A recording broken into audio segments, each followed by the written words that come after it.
Okay, this is the Algebra 1 CBA review. I'm just going to go over the questions. Each of these questions is meant to help you to think about how you would solve it, not necessarily the actual answers. So when you would see a problem like the one here where you're simplifying, because there are parentheses, the first thing you should think of is to time share times the 2.3 times 4.1 and share and times the 2.3 to negative 2.1. So you're sharing it with both pieces inside, multiplying them. So 2.3 times 4.1, 2.3 times negative 2.1, then do the same thing on the second group. 2 times 4.2, 2 times 7.1. That's your first move. Notice there's no equal sign, so we cannot use the graphing or the insolve option on our calculator. All we can do is to multiply the 2.3 times 4.1, so that's the only thing our calculator can do. 2.3 times negative 2.1, write those answers down. 2 times 4.2, 2 times 7.1, write those parts down, and then proceed on to the next step. The next step is that we are going to, now that we've done our timeshare, we're going to get things together that have the same jersey on. Jerseys meaning X, meaning Y. So team X has 9.43 and 8.4. We want to add those two together. Team Y is negative 4.83 and 14.2 when we want to add those two together. Do not mix adding all of the variables. You can't add an X to a Y. They are different teams. And again, because there's no equal sign anywhere in this problem, we cannot use insolve for solving purposes. All right, next one is simplifying. This time we have a minus sign between them. If there is a minus sign, you have to do something first. The first thing you have to do is change the sign of everything inside the second parentheses. So that becomes a negative 2x squared, a positive x, and a negative 2. Then the next step is we do the same thing as the previous question. We get things together that go together. So x squared to x squared. 2 with 2, x by itself. And that will solve it.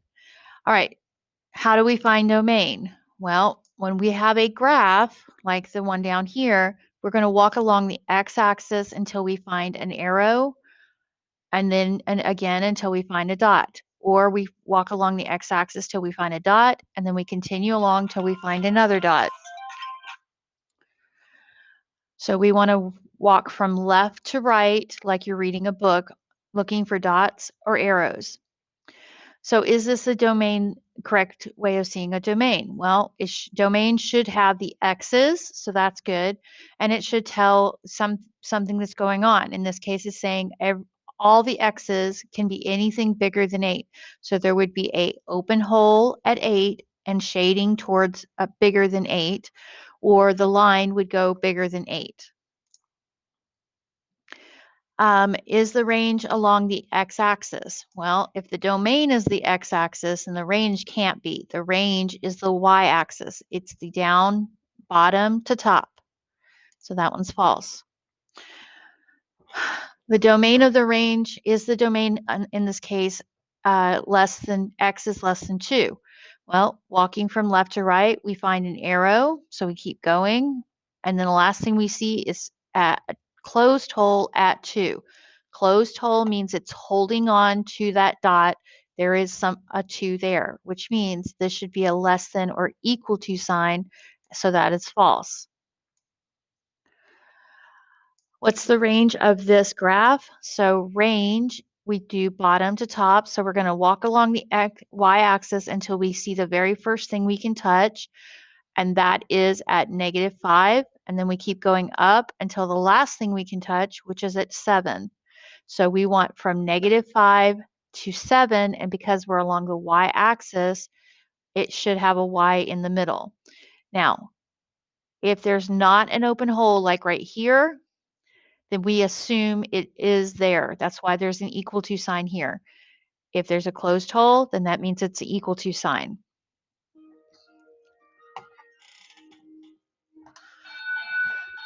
Okay, last one, we want to solve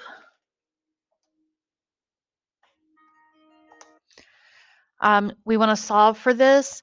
And in this case, you're going to use either the TI Inspire InSolve option or do the calculator graphing.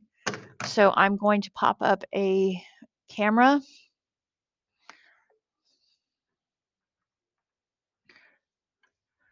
So for this problem, getting it so I can see the problem too, it's negative 2.5x minus 1 equals 5. So if you are using InSolve, you'll go to a scratch pad, menu, 3 for algebra, 1 for InSolve, and you'll type in exactly the problem that you see on the screen, including the equal sign, comma, and then we want to tell it what we're solving for. We're solving for x, and that will give you your answer. If you are doing the graphing, which is the preferred method for me, go to graph, put in everything in front of the equal sign. So the negative 2.5x minus 1, hit enter, push tab, which is down here next to underneath the button that looks like a calculator, type in everything after the equal sign. So in this case, 5. And then you'll see where they cross. If you do not see where they cross, push menu 4A, and it will make it so that you can see where they're crossing. Then to get the actual crossing point, we push menu 6 for analyze, 4 for intersection. Put your dotted line a little ahead by using your finger like a mouse. Click enter, pull across, click enter again when you see the dot. The x value is your answer because, again, we were solving for x, so that's going to be your x answer. So negative 2.4. Notice we get the same answer either way.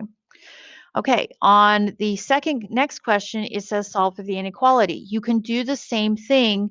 The only thing is your calculator cannot put the inequality sign in. So we're going to go back to new, pick graph again. This time we'll put in everything in the front of the equal sign, just like we did before. Sorry, minus 1. Hit enter. It will draw it. Push tab, put in everything after the inequality sign, hit enter. Then push menu 6, 4, so you can get your dotted line and again the negative. Now here's the only added piece.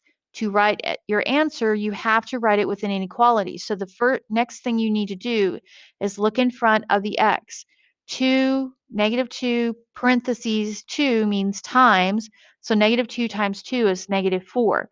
If the number that results in front of the x is a negative number, your answer has to flip its sign. So instead of being a greater than sign, we're going to say x is less than negative 0.75 because that's what our calculator told us the x value was, negative 0.75. Going to the calculate option, menu 3-1, you put in the exact problem, exactly how you see it, except for we have to change the inequality sign to a equal sign, 5, and then comma x. And again, it will tell you negative 0.75. The last step, again, is see if there's a negative result in front of the x. So negative 2 times 2 is negative 4. That means you would be dividing, if you were doing it by hand, by negative 4, which means flip from a greater than sign to a less than sign. And that is all of this review.